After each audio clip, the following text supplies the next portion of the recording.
धम्मश्रृंग Vipassana centre, ये Shivapuri national park, Shivapuri Nagarjun national park के बिल्कुल सटा हुआ सेंटर है। धम्मश्रृंग ये उसका प्रवेश द्वार है धम्मश्रृंग का। यहाँ से हम आगे जा सकते हैं और आगे जाते जाते हम धम्मश्रृंग का दर्शन करेंगे। जैसे कि गुरुजी कहते हैं, यही पस्सिको आओ देखो, वैसे ही है। आज शिविर का 11वां दिन है, यानी कि अंतिम दिवस शिविर का, जब सब लोग जा रहे हैं खुशी खुशी अपने गंतव्य पर। 10 दिन का शिविर पूरा हो गया है, 14 जून से 25 जून तक का। और ये यहाँ पर लगा हुआ बोर्ड, ये धम्मश्रृंग का मानचित्र जिसे हम देख सकते हैं, ये धम्मश्रृंग, और इसका ये छोटा सा मानचित्र बना है। और इस मानचित्र पर आप सभी प्रकार का धम्मश्रृंग का देख सकते हैं। वो तो जो पगोड़ा दिख रहा है ना ऊपर, जो दूर पगोड़ा दिख रहा है, वो पगोड़ा धम्मश्रृंग 2 कहते हैं इसे। जैसे तपोवन 2 है ना, वैसे धम्मश्रृंग 2 है, जहाँ पर 45 दिवसीय शिविर अभी चल रहा है। उधर एंट्री नहीं है, 45 दिवसीय दीर्घ शिविर चल रहा है। और नीचे धम्मश्रृंग 1 जिसे कहते हैं, उसमें अभी 10 दिवसीय शिविर का समापन हो गया है और साधक लोग अपने अपने गंतव्य की ओर आगे बढ़ रहे हैं। हम देख रहे हैं ये ऑफिस की इमारत है, बड़ा ही सुंदर। शिवालिक के नेशनल पार्क में, अभयारण्य में ये सेंटर है। सब अपने अपने बहुत ही मशगूल है। ये बोर्ड, ये यहाँ से नीचे जाने का यहाँ से रास्ता। कुछ साधक आ रहे हैं, विभिन्न देशों से साधक आए हैं, Chile, Morocco, Germany, Malaysia and France, ऐसे देशों से साधक आए हैं। इंडिया से मैं हूँ और संध्या पुरोहित और माई सेल्फ बालमुकुंद पुरोहित, दोनों ने ये शिविर किया है। बहुत इच्छा थी कि हिमालय में जाके तप करें, तो ये हिमालय में एक तपने का बड़ा सुंदर मौका मिला है। और ये विभिन्न प्रजाति के छोटे छोटे पौधे इन्होंने लगाए हैं, बड़े ही सुंदर मनोरम, सुंदर से सुंदर व्यवस्था की गई है ताकि साधकों का मन साधना में अच्छी तरह लगे। ये यहाँ पर ऑफिस है, यहाँ पर सेफ कीप की जाती है, लोगों के पासपोर्ट वगैरह रखे जाते हैं। बड़ा ही सुंदर दृश्य है। सवेरे के 7:30 बज रहे हैं और इस वक्त हम देख रहे हैं कि धम्मश्रृंग का वातावरण, रात को बहुत बारिश हुई थी। रोज़ रात में बारिश हो जाती है, शाम में 6-7 बजे बारिश शुरू हो जाती है और रात भर रहती है। आप आवाज़ अभी सुन रहे होंगे, बारिश की आवाज़ आ रही है। तो ये धम्मश्रृंग सेंटर पर आकर तपना अपने आप में हिमालय में 10 दिन की तपस्या, 10 दिन का मौन, 10 दिन सवेरे 4-4:30 बजे से स्वमुख होकर आत्माभिमुख होकर साधना करना है। और समय समय पर दिया गया नाश्ता, भोजन बहुत ही अच्छा था और एक बहुत अच्छा अनुभव, लुभावना अनुभव। यहाँ पर तो दूर दूर तक ये जो शिवापुरी अभयारण्य है, शिवालिक की पहाड़ियों के ऊपर है और ये तकरीबन काठमांडू से 7 किलोमीटर की दूरी है। ज्योति भवन से यहाँ पर आने की व्यवस्था की गई है।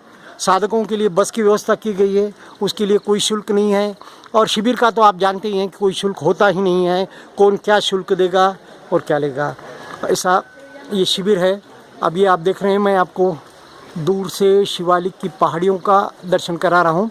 तीनों तरफ से पहाड़ी है और बीच में एक वैली है जिसमें ये धम्मश्रृंग सेंटर बसा है। गुरुजी यहाँ पर 1986 में, कहते हैं गुरुजी यहाँ पर 1986 में आए और ये सेंटर की शुरुआत की। गुरुजी बहुत बार यहाँ रहे, 2-2 महीने गुरुजी का वास यहाँ पर रहा। कहते हैं कि धम्मश्रृंग पर 2005 में गुरुजी और माताजी आए थे और गुरुजी और माताजी का यहाँ स्टे रहा। 2005 में तकरीबन 1 महीने से ऊपर गुरुजी यहाँ पर थे। और जब उन्होंने, गुरुजी का काफ़ी यहाँ पर रहते थे जब इतना व्यस्त कार्यक्रम रहता था कि साधकों से मिलना, पुराने साधकों से मिलना, सेंटर की आगे का क्या करना है, कैसी व्यवस्था है, सब देखना। और उसके बाद गुरुजी का ज़्यादा से ज़्यादा समय यहाँ पर लिखान काम में चलता था। वो जो अभी मैंने पैगोडा बताया धम्मशृंग 2 का, उसके पहले और गुरुजी का निवास है, परमानेंट बना है, वहाँ पर लिखान का उनका टेबल भी है। वहाँ पर बैठकर गुरुजी धम्म की जो भी किताबें हैं उनकी रचना बहुत बार हिमालय की इन वादियों में ही हुई है। और इस सेंटर पर अभी 150 साधकों की व्यवस्था है, 75 लेडीज़ है, 75 जेंट्स की व्यवस्था है, 150 तकरीबन व्यवस्था धम्मशृंग 1 में है। और दीर्घ शिविर के लिए 20 और 20 40 यानी कि 20 जेंट्स और 20 लेडीज़ की व्यवस्था की गई है।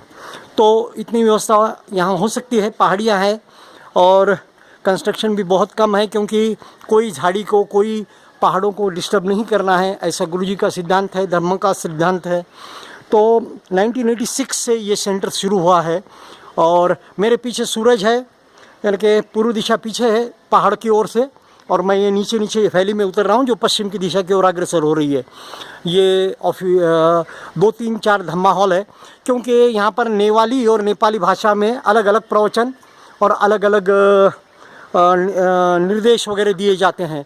इसलिए 2 ये है अपने नेपाली और नेवाली भाषा के 2 धम्मा हॉल। और फिर उसके बाद में एक हिंदी के लिए धम्मा हॉल है, पर सभी इकट्ठा ही साधना करते हैं। मैत्री भी इकट्ठा होती है, समापन भी इकट्ठा ही होता है। पर जो नेवाली आ जाते हैं, कोई फारसी है, कोई जर्मनी है, फ्रांस है, उनके लिए अलग अलग जगह पर अलग अलग प्रवचनों का आयोजन होता है। ये महिला क्षेत्र की ओर जाने वाला रास्ता है, जहाँ से अभी संध्या पुरोहित गॉगल पहन के आई है। वो बोलती है मेरा फ़ोटो लो। अब क्या फ़ोटो लें यार, कुछ समझ भी नहीं आता। हाँ, तो ये सी बात है। अभी और कुछ साधिकाएँ ऊपर आ रही हैं। और ये देखिए, यहाँ मैं बीच में खड़ा हूँ। यहाँ वॉकिंग एरिया बोल के अलग से देने की ज़रूरत नहीं पड़ती, क्योंकि इतना ऊपर नीचे चलना पड़ता है। उतरना चढ़ना सीढ़ियों से इतना है कि कोई विशेष आवश्यकता नहीं होती। मैं आपको यहाँ की वादियाँ दिखाने की कोशिश कर रहा हूँ, या समझिए पहाड़ी का दर्शन करा रहा हूँ। अब आइए, अब हम धम्मशृंग के धम्मा हॉल की ओर अग्रसर होंगे। तो धम्मा हॉल इधर है, ये धम्मा हॉल। और बैग कहाँ है? धम्मा हॉल, ये धम्मा हॉल है। और ये सीढ़ियाँ धम्मा हॉल के ऊपर जाने की। और यहाँ से देखिए, ये सब नज़ारा आपको मैं बता रहा हूँ। ये यहाँ से हम आते हैं, ये धम्मा हॉल, जिसमें इस शिविर में 65 पुरुष और 60 फीमेल यानी कि महिला सारिकाएँ थी। और बड़ा ही मनोरम, और मौसम भी बहुत सुंदर था। मौसम लगभग 29, जब हम प्लेन से उतरे, जब पायलट कह रहे थे कि 29 डिग्री तापमान है इसका, अपने काठमांडू का 29 डिग्री तापमान है। वैसे काठमांडू 4000 फीट की ऊंचाई पर है समुद्र सतह से। और लगभग ये सेंटर कहिए काठमांडू से 7 किलोमीटर दूर है, लेकिन ऊंचाई पर है, यानी कि 1000 फीट तो हम निश्चित रूप से ऊपर आते हैं।